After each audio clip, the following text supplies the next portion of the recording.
brothers and sisters. This is Kameron. I have a huge update for you today.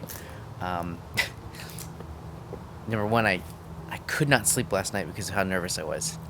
Just couldn't sleep, so I ended up sleeping in later than I should have, so I'm running late. But huge news. It took me 2 days on Facebook to figure out what the last name of my family, my worldly family, was on my mom's side. But I looked for him and then I finally found him. I wasn't sure who was who, or I kind of had an idea of who was like maybe my uncle, and I know who my mom's brother's uncle is, but all the other uncles didn't really know for sure. I forgot their last name. I'd seen them a total of maybe about five or so times throughout my life, and it was always very brief. It was always, we were going down to see them to pick up something, or, maybe there was a wedding reception where we went to because we skipped the actual ceremony because it made us feel uncomfortable religiously. Because if you're new to this channel, I grew up and born and raised as one of Jehovah's Witnesses, and now I'm in my adult life figuring out that, I grew up in a cult, and I'm figuring out life, looking for meaning. I tried to reach out to my mother. She just has flat out plain completely shun mode. Won't speak to me, won't have anything to do with me, won't even let me have my things back from my old house. So I decided to reach out to my worldly family and try to get both sides of the story, because there's a lot of things that she told me growing up about them that I'm not even sure is valid anymore because of the mindset growing up. Oh, these are worldly people, they're bad association, they're not going to do anything but try to get you to do worldly things like celebrate holidays and birthdays. Now that I know that none of the JW beliefs, well, the majority of them, are not even backed up by the Bible, as an adult, on as many things as I can do to try to learn the pros and cons and hear both sides of the story so I can make an educated decision.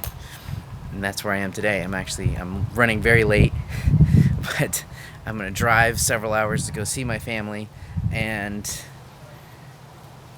vlog this with you guys, because I think it's important that, there's always a positive, even though it's not the immediate want that I wanted was to have my mother back and help watch her develop as she gets out of a mind control cult that murders babies and children and adults. That didn't happen. So while that didn't happen, there's still some positive. I've done a lot of research. If you've been following these vlogs, I've got a whole playlist on my channel. You can see from where I've gone to where I am now and what I'm going to go do today. So I'm going to try to save that and vlog as much of it as I can and share it with you guys, because there has to be some positive. Even with all the negative in the world, there's still some positive. Whether that's making friends or family from scratch like I've had to for the last 6 to 8 months, starting from nothing. Or sometimes some of you may have some worldly family that are supportive of you as you're exiting the cult, or have some worldly family that you can reach out to like I am right now. There's always something. And at the very least, you've got a whole community of EXJWs that, we're here for you. And there's a lot of groups and people that you can reach out to start making friends. Some of us get out earlier than I do. Some of us get out much later than I do, mentally. There's always hope. Let's see what time it is. It is... Oh my God, I gotta go. I have to go.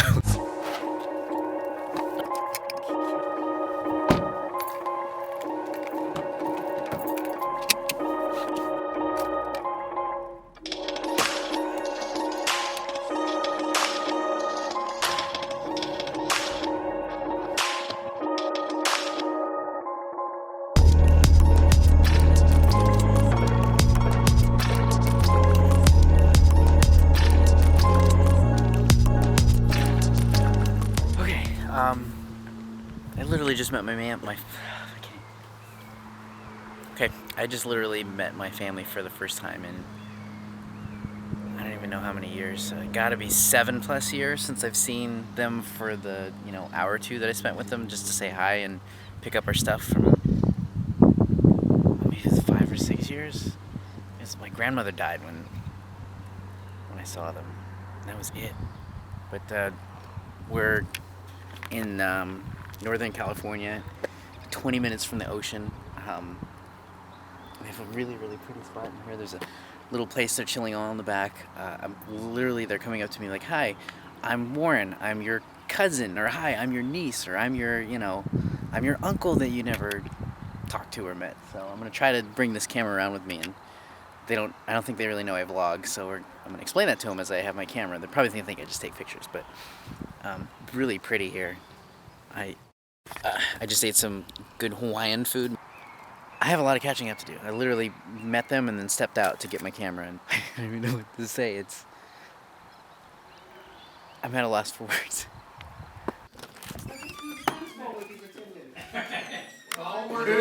I was like, we have to go. Hi there. You are just... I was talking to the lady that works there. And What is like, your name? Yeah. This is a what? Guava cupcake.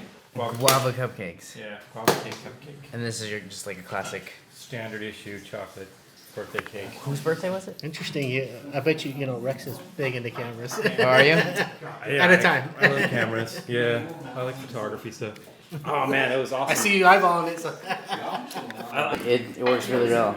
I have a friend who's a professional photographer. I just gave away all my old gear to him. Yeah.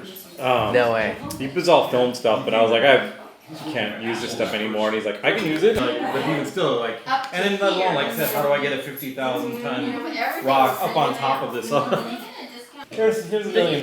Wayne was saying you didn't know that was family at the time. I said, did Lonnie tell him? That little girl. Because we just Right. all assumed that you knew. Because when Yeah. I saw her, 140 years old or something like that. it was like Apparently the it was like there was never any time between us. We all grew up. Was I always with people were doing a renovation. You were always with her?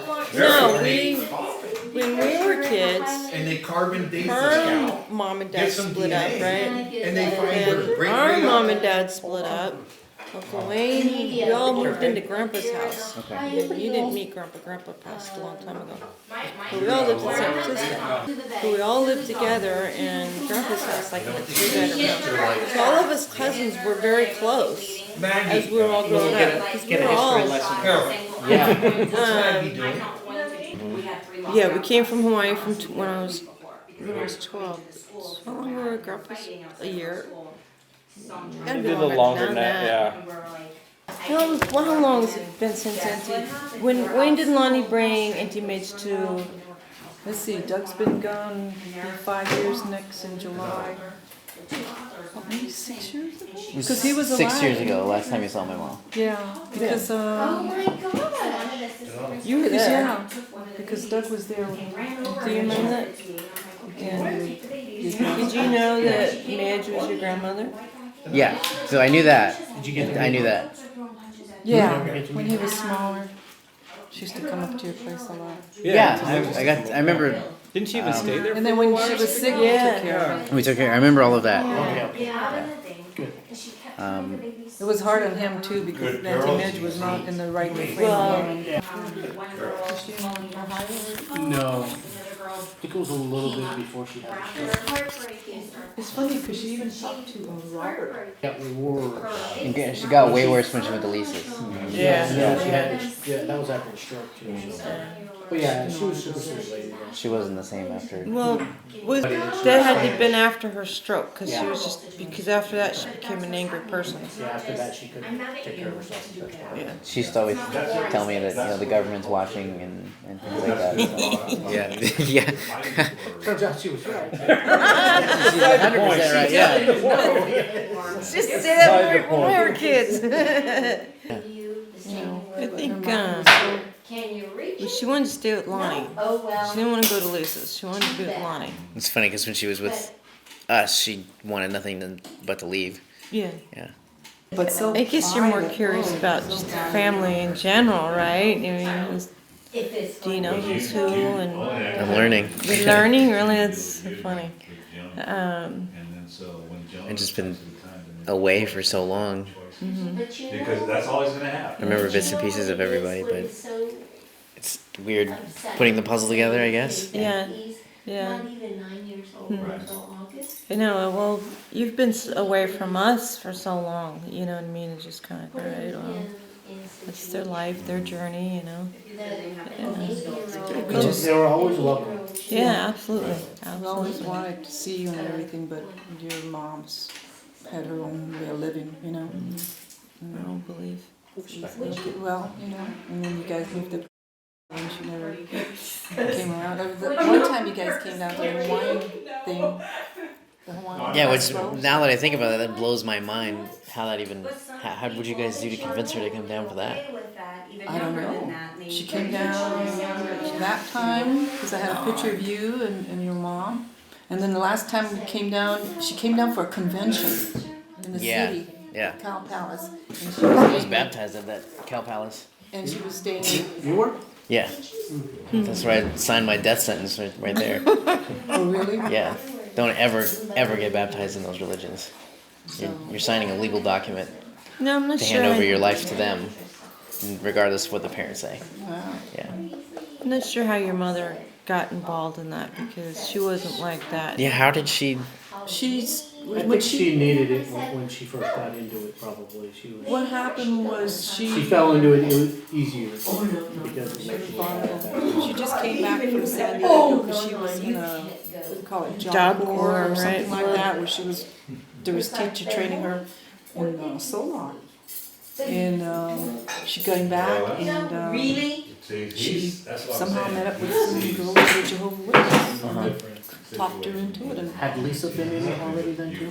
I think so. I think It wouldn't have so. been that much of a stranger to go, hey, my sister Well, was in that. all What's I this? have When he gets told older, them, he's gonna make I have choices. But told Lisa all had the already sisters moved to Ohio by then, and she was married. And they've all said. From But the- Lonnie had gotten into trouble, right? So Lonnie got into She trouble. stayed And we with us have for been time and time, here and there. And Yeah. at one point, it seemed like for But- quite a bit of time. He said. She Lonnie? was in the foster Yeah. home for a while. 'Cause Lonnie she, got, yeah, because Lonnie got into she trouble. had gotten in trouble, so they put her in a foster home. And I think when Grandpa was dying, that's when your grandma asked him if she could come and, you know, at least they let her out. Oh. Grandpa, when Grandpa was in the hospital, he was dying in the hospital, they let her come home. And I think she went back and then she finished her time out. I forget where it was, someplace up in here. Yeah, you know, and he, someplace up She north. was in Hillsboro for a My dad while. might It was something, so you, what you gotta but I realize is remember you got a her lot of telling me He's a smart kid. And so that basically she what's had- happened is you got to she was in Arizona when she met your dad. So you gotta have. I don't know hardly anything about. She didn't say, she never talked. big mystery. Now he's got. Yeah, we don't know who he's Indian. That's all she told me. He was American Indian. I didn't even know that. I'm gonna tell you. Really elaborated any more about it, you know. It just happened, you know. She just didn't want him to take the responsibility. She was gonna do it herself. Yeah. I don't think your dad ever know either. I don't think she ever told him that she was pregnant. Yeah, yeah. And then she Interesting. came up here, and that's when she got into the Jehovah Witnesses. She got really heavy duty into it, and then she ended up getting married to that guy. Well, Because she was single single mom for a while there. But that was a arranged one, right? Yeah, it that was the arranged. one. Arranged? It was The Leilani's. church, yeah, I Yeah, think the your, church the church arranged had it. set it up. And I don't. I know that they don't arrange marriages, but I think they didn't want her to date anybody else out of the church, so he was part of, he was in the same. yeah, if you date Or anyone something outside like that, of the church and you're baptized, you can get disfellowshipped. So I think because he was in the same ward, she started going out. But when She she was started not. Jehovah She wasn't Witness, happy. your grandmother and I, she would naturally she'd talk to Lonnie, and Lonnie would just yell, and they would fight a lot, you know, because we were raised Catholics and all this jazz. And so I gave her a book of Jesus Christ. I said, read this, Lonnie, you know. And so she gave it to the girl that was training her, because Lonnie was a novice at that time, because they different churches, right? Different, teach them how to go to. So that's where I'm going to cut it. The conversation honestly went on for hours. They had just as many questions for me as I had for them. The conversation went on for a long time. And it was weird because I started noticing little. I consider myself to be a little awkward and a little shy, primarily because of how I grew up and the isolation that most Jehovah's Witness kids are put through. But when I was hanging out with my family, I noticed some of the tendencies that they had, facial expression-wise, some of their jokes and how their sense of humor was. It was really similar, and it was kind of weird.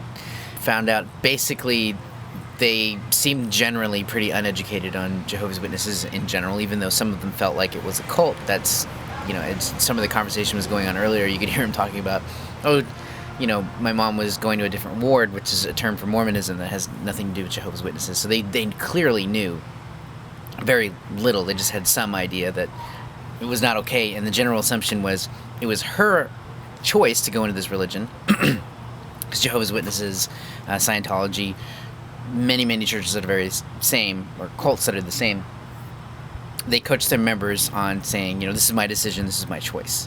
All coached. Same here, grew up being told to think that. And if everyone's pointing and looking at the sky and calling it green when it's actually blue, that's what you're going to think growing up.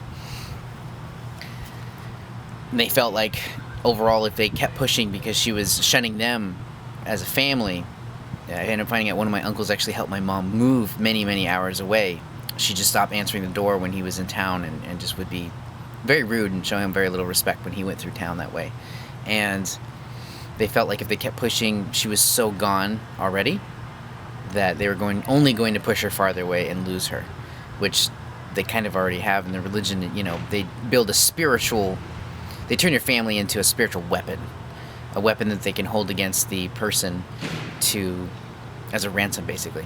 Any religion that practices this unscriptural practice, disfellowshipping, excommunication, disconnection, none of that can be traced back to the Bible, because Jesus himself, if you are a believer in the Bible, hung out and sought out spiritually weak people, the ones that were tax collectors and evildoers. And that was his word. That was true love, unconditional love, not conditional love like these cults teach. There's nothing love or tough love about it. It's just awful. That was the general consensus. I will come out with some more footage as I do some more meetups with my family. I've been shooting a lot of texts back and forth. We've added each other on Facebook, Graham, and some of them have commented and they're watching my YouTube videos now, which is kind of crazy. I wasn't expecting that. But I look forward to seeing them as much as possible, and I want to spend as much time with them. We spent, 25 plus years not being in contact with them. I hope that by sharing this journey with you guys and sharing my experiences, let you guys know that you're not alone. That is the number one most exciting thing about all this, is to know that you aren't alone. You're not the only one. Or maybe it'll give you the courage to reach out to friends and family who are worldly, or you have nothing to do with, or maybe you were taught that they were just bad association or bad people because they made a few mistakes. But so do Jehovah's Witnesses, so do Scientologists, so do Mormons. Everyone makes a mistake. There's really not that much of a difference between people that are in these religious cults and organizations and on the out. We're people. That's it. We do things that make us people. So reach out to your family. Reach out to the ones who are disconnected or are disfellowshipped or excommunicated. There's a good person on the other side that makes mistakes. And if you follow the Bible, do as Jesus did. What would Jesus do? He would reach out to them, right? He would. And if you don't believe in the Bible, if you believe in the universe, or you're agnostic or atheist or something, there's some vibes and some energy by reaching out to some people who've been cut off. You'd probably be surprised that the majority of your family are most likely good people. And if you're not, well, many years, I thought I was completely cut off from fans and family. I was alone and isolated, as JWs want you to be, so you can come back, because I almost did. Make new friends, make new family. Step out, get up out there, and force yourself to reach out. And then hold on to the people that listen to your story and reach back out to you. I'm going to come out with an episode in the future, more self-help, more growth, that's helped me overcome many of the obstacles that I've come in and grow as a person. I'm still growing, and it probably will never stop, but I want to share it with you guys so I can share my ideas, and maybe some light bulbs will turn on and how to find happiness. Because it definitely doesn't come from other people, and it does not come from religions or beliefs. A little bit of happiness can. What really those things hold is just acceptance, and acceptance of a certain mindset can be seen as slight happiness. And the sprinklers are turning on me right now, so I gotta cut this video off. Brothers and sisters, thank you so much for coming along this journey with me. I gotta go. Oh shit. It is the sprinklers are on. Make sure to subscribe. Like this video. It lets me know that I'm doing good work, and it motivates me to put out more videos and share more of my life with you. And if you know someone that could benefit from this, share it with them. They may be ready for that next step in their life. I'll see you in the next video. Get a Polynesian middle name? Did you? I have my mom's maiden name. Which is? So we're trying to, I need to get a picture of this. Yeah. We're trying to figure out our lineage. Name? So, baby, Look at that. Yes. But I changed you mine. Mine need got to changed. come and You changed yours? To what? we'd love to meet Want to have you. coffee? Coffee, see, it's was magic what? word. They could have done like they could have made say Entire, I don't know how to describe it. Cigar values usually for a fiance or a wife or something like this would be fancy. They have these giant boulders and stuff that are just balanced on top. They just saw pictures of Whiteview of the windstills and the black box.